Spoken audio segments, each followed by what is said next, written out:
September 18, 1978 o eksaktong 45 taon na ang nakararaan, inaresto ng 5 nakasibilyang lalaki ang social worker na si Flora Santos sa kanilang tahanan sa Santa Ana, Maynila.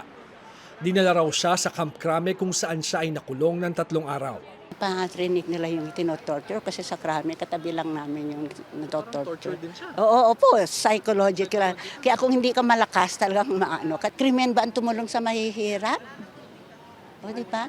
Ang dami-daming nagugutom. Hindi raw niya malilimutan ang tulong na ginawa sa kanya ng mga madre sa pangunguna ng aktivista at isa sa mga kritiko ni dating Pangulong Marcos na si Sister Christine Tan. So, I asked her, pwede ba mahingi ng temporary release ako because of my father kasi nag-aalala ako. Sabi ni Sister Christine, yes, I will try to contact Secretary Enrile. So, ginawa niya yun. Ayon kay Saturo Campo na tinorture at nakulong ng 9 na taon noong martial law, hindi na siya nagulat sa di umano'y mga tangka ng kasalukuyang administrasyon na ilayo ang pangalang Marcos sa mga paglabag sa karapatang pantao noon.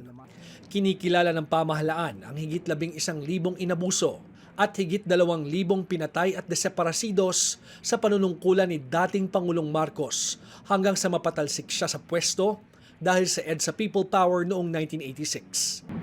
Binayaran din sila ng danyos sa ilalim ng Human Rights Victims Separation and Recognition Act.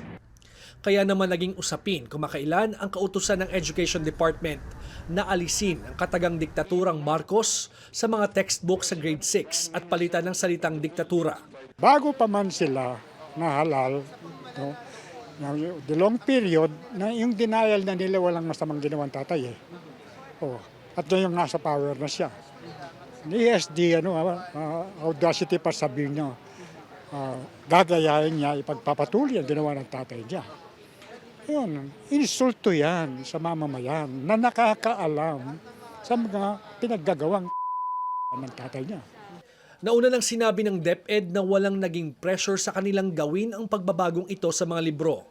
Ang DepEd ay pinamumunuan ni Vice President Sara Duterte na malapit na kaalyado ng mga Marcos. Hindi na po tinitingnan ng ating sekretary o kahit ng mga nagdaang sekretary yung ano ba yung mga nakalagay diyan na isa-isahin pa po niya. Hindi po nakalagay po iyan sa curriculum and teaching strand.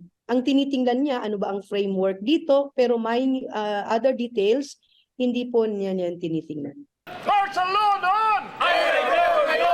Samantala, kasado na ang mga protesta na isasagawa sa ika-51 anibersaryo ng deklarasyon ng martial law sa September 21. Bahagi raw ito ng patuloy na pag-alala sa madilim na kasaysayan ng bansa at paglaban sa anilay hindi matapos-tapos na problema ng kahirapan, kawalang hustisya at kawalang pagkakapantay-pantay sa lipunan. George Cahiles, CNN Philippines.